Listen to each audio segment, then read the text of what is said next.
এখানে নিয়েছি পোনা মাছ, আমাদের সকলের পছন্দের পোনা মাছ। দিয়ে দিচ্ছি আদা রসুন বাটা 1 চা চামচ, ভেজে রাখা কিছু পেঁয়াজ কুচি দিয়ে দিলাম।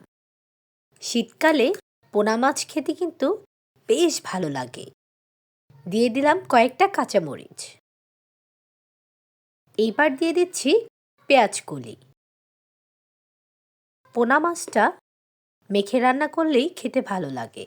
দিয়ে দিচ্ছি স্বাদমতো লবণ 1/2 চা চামচ, হলুদের গুঁড়া 1 চা চামচ, মরিচের গুঁড়া 1 চা চামচ,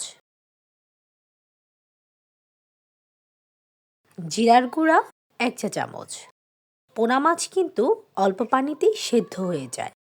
দিয়ে দিচ্ছি পরিমাণ মতো তেল। এইবার বেশ ভালো করে মেখে নিচ্ছি। পোনা মাছ একদম আলতো হাতে মেখে নিতে হয়। হলুদের গুঁড়াটা আমার কাছে কম মনে হয়েছিল, তাই আরেকটু দিয়ে দিলাম। এইবার বেশ ভালো করে মেখে নিচ্ছি। এবার দিয়ে দিচ্ছি অল্প পরিমাণের পানি।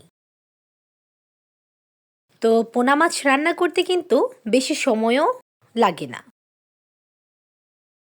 এই তো বলক চলে এসেছে। আর কিছুক্ষণ জাল করে নিলেই আমার পোনা মাছটা রান্না কিন্তু হয়ে যাবে। তবে এই পোনা মাছ শীতের সিজনেই পাওয়া যায়। তো কার কার কাছে খেতে ভালো লাগে অবশ্যই কমেন্ট করে জানাবেন। আমার কাছে তো খেতে বেশ ভালো লাগে। তো যাই হোক, সবার সাথে গল্প করতে করতে আমার রান্নাটা কিন্তু শেষের দিকে।